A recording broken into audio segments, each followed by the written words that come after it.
কারণ কাজের ক্ষেত্রে সবার আগে আরবি ভাষা শেখাটা খুবই গুরুত্বপূর্ণ। তাই খুব সহজে এবং খুব দ্রুত আরবিতে কথা বলা শিখতে আমার এই ভিডিওটি সম্পূর্ণ দেখ।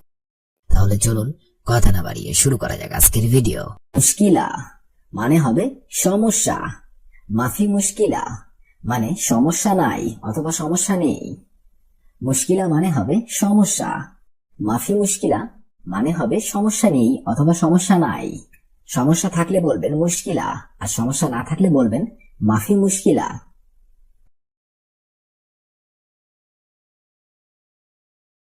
আউয়াল এর অর্থ হবে প্রথম। আখের এর অর্থ হবে শেষ। অর্থাৎ প্রথম বলতে গেলে আরবিতে বলতে হবে আউয়াল, আর শেষ যদি বলতে চান তাহলে আরবিতে বলতে হবে আখের। আউয়াল, আখের। আউয়াল মানে হবে প্রথম, আখের মানে হবে শেষ।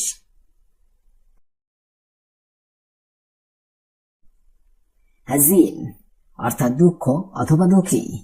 সঈদ অর্থাৎ সুখী। হাজিন অর্থাৎ দুঃখ অথবা দুঃখী। সঈদ অর্থাৎ সুখী। হাজিন মানে দুঃখ অথবা দুঃখী, সঈদ মানে সুখী।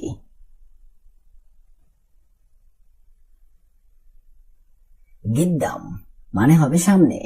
কোনো কিছু সামনে বোঝাতে চাইলে তাহলে আরবিতে বলতে হবে গিদ্দাম। ওরা এর অর্থ হবে পিছনে। আপনি যদি কিছু পিছনে দেখাতে চান কিংবা পিছিয়ে বোঝাতে চান তাহলে বলতে হবে ওরা। গিদ্দাম মানে হবে সামনে, ওরা মানে হবে পিছনে।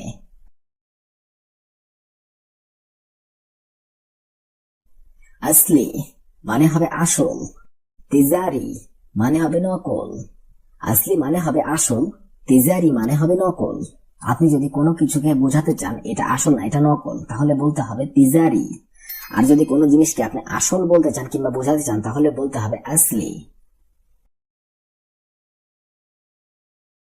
তাহাত এর বাংলা অর্থ হবে নিচে। ফৌক এর বাংলা অর্থ হবে উপরে। অর্থাৎ আপনি যদি বলেন নিচে তাহলে বলতে হবে আরবিতে তাহাত, আর যদি বলেন উপরে তাহলে বলতে হবে ফৌক। তাহাত, ফৌক। তাহাত মানে নিচে, ফৌক মানে উপরে।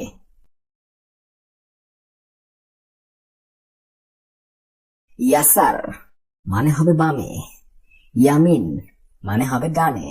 আরবিতে হবে ইয়াসার, বাংলাতে হবে বামে। আর আরবিতে হবে ইয়ামিন, বাংলাতে হবে ডানে। অর্থাৎ ইয়াসার, ইয়ামিন, ইয়াসার, ইয়ামিন। ইয়াসার মানে হবে বামে, ইয়ামিন মানে হবে ডানে। ইফতা অর্থাৎ খোলা। সাক্কার অর্থাৎ বন্ধ করা অথবা বন্ধ। ইফতা মানে খোলা। কোনো কিছু যদি খোলা থাকে তাহলে আপনি বলতে পারেন আরবিতে ইফতা। সাক্কার মানে হবে বন্ধ অথবা বন্ধ করা। সাক্কার আরবিতে হবে সাক্কার।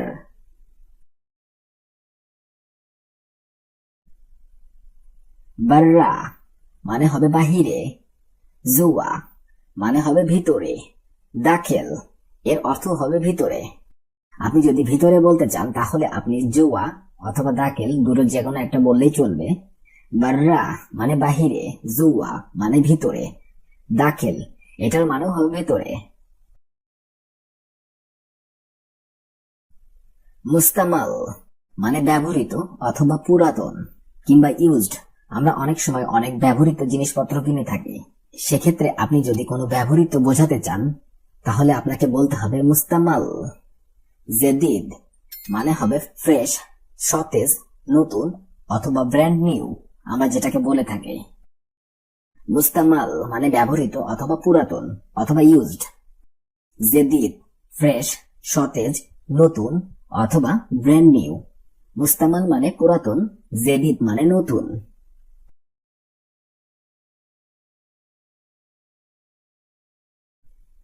ইশতারি অর্থাৎ ক্রয় করা। বিয়া অর্থাৎ বিক্রয় করা। কোনো কিছু কেনাকে বলা হয় ইশতারি, অর্থাৎ ক্রয় করাকে বলা হয় ইশতারি। আর বিক্রয় করাকে বলা হয় বিয়া, আরবিতে বলা হয় বিয়া।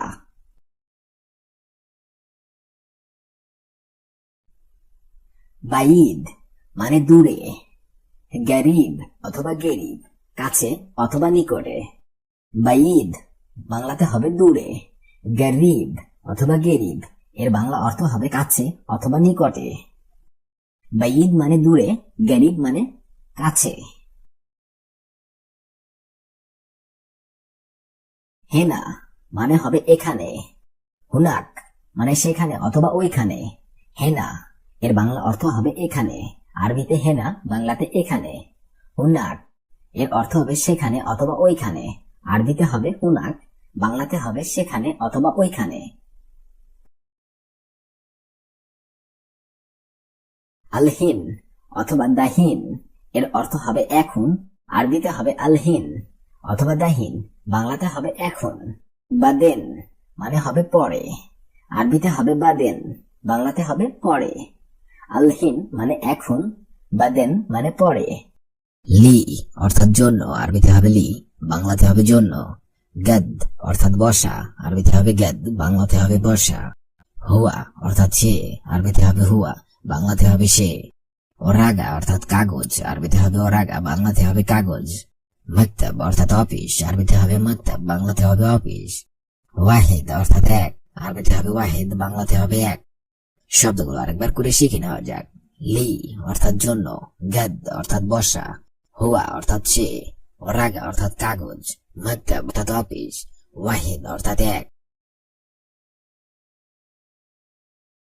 ইফতা অর্থাৎ খোলা, আরবিতে হবে ইফতা, বাংলাতে হবে খোলা। মিজাল্লা অর্থাৎ ছাতা, আরবিতে হবে মিজাল্লা, বাংলাতে হবে ছাতা। মুফতা অর্থাৎ চাবি, আরবিতে হবে মুফতা, বাংলাতে হবে চাবি। অগা অর্থাৎ ব্যথা, আরবিতে হবে অগা, বাংলাতে হবে ব্যথা। মারিদ অর্থাৎ অসুস্থ, আরবিতে হবে মারিদ, বাংলাতে হবে অসুস্থ। ফিকুল্লু তামাম অর্থাৎ সব ঠিক আছে, আরবিতে হবে ফিকুল্লু তামাম, বাংলাতে হবে ঠিক আছে। ফিকুল্লু তামাম অর্থাৎ সব ঠিক আছে, আরবিতে হবে ফিকুল্লু তামাম, বাংলাতে হবে সব ঠিক আছে। শব্দগুলো আরেকবার করে শিখে নেওয়া যাক। ইফতা অর্থাৎ খোলা, মিজাল্লা অর্থাৎ ছাতা, মুফতা অর্থাৎ চাবি, অগা অর্থাৎ ব্যথা, মারিদ অর্থাৎ অসুস্থ, ফিকুল্লু তামাম অর্থাৎ সব ঠিক আছে। বাত্তানিয়া অর্থাৎ কম্বল, আরবিতে হবে বাতহাব অর্থাৎ লেপ, আরবিতে হবে লাহাব, বাংলাতে হবে লেপ। চেরির অর্থাৎ খাট, আরবিতে হবে চেরির, বাংলাতে হবে খাট। লম্বা অর্থাৎ লাইট, আরবিতে হবে লম্বা, বাংলাতে হবে লাইট। সব্বাক অর্থাৎ জানালা, আরবিতে হবে সব্বাক, বাংলাতে হবে জানালা। শুররাব অর্থাৎ মোজা, আরবিতে হবে শুররাব, বাংলাতে হবে মোজা। শব্দগুলো আরেকবার করে শিখে নেওয়া যাক। বাত্তানিয়া অর্থাৎ কম্বল, লাহাব অর্থাৎ লেপ, চেরির অর্থাৎ খাট, লম্বা অর্থাৎ লাইট, সব্বাক অর্থাৎ জানালা, শুররাব অর্থাৎ মোজা। দিরিশা অর্থাৎ জানালা, আরবিতে হবে দিরিশা, বাংলাতে হবে জানালা। সিতারা অর্থাৎ পর্দা, আরবিতে হবে সিতারা, বাংলাতে হবে পর্দা। খেমা অর্থাৎ তাবু, আরবিতে হবে খেমা, বাংলাতে হবে তাবু। শাসা অর্থাৎ স্ক্রিন, আরবিতে হবে শাসা, বাংলাতে হবে স্ক্রিন। দাইফ অর্থাৎ দুর্বল, আরবিতে হবে দাইফ, বাংলাতে হবে দুর্বল। গুফল অর্থাৎ তালা, আরবিতে হবে গুফল, বাংলাতে হবে তালা। শব্দগুলো আরেকবার করে শিখে নেওয়া যাক। দিরিশা অর্থাৎ জানালা, সিতারা অর্থাৎ পর্দা, খেমা অর্থাৎ তাবু, শাসা অর্থাৎ স্ক্রিন, দাইফ অর্থাৎ দুর্বল, গুফল অর্থাৎ তালা।